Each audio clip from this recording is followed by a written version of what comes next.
Pourquoi le Parti démocrate peine à incarner l'opposition à Donald Trump ?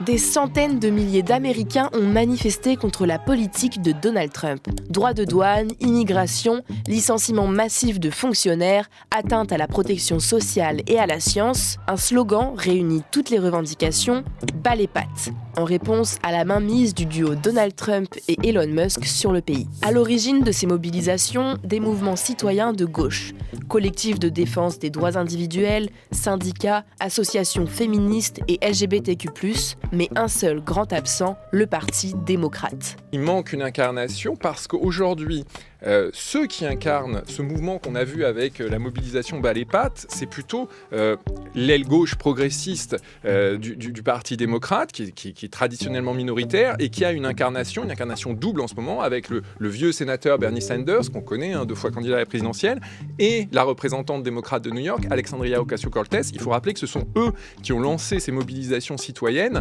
en particulier avec de grands rassemblements contre l'oligarchie.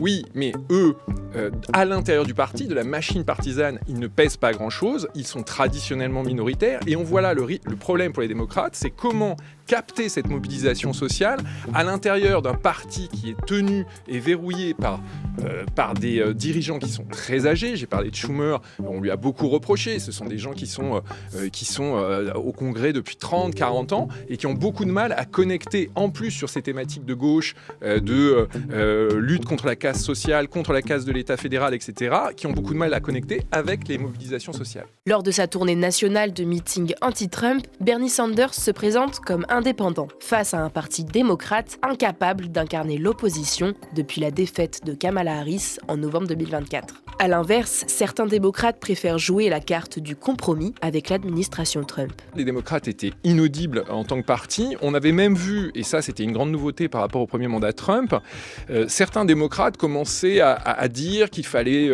comme par exemple le sénateur Fetterman de Pennsylvanie, dire qu'il fallait respecter le président Trump, que les électeurs par exemple de Pennsylvanie concernant Fetterman avaient voté pour Trump et qu'il fallait peut-être chercher des terrains d'entente avec Trump.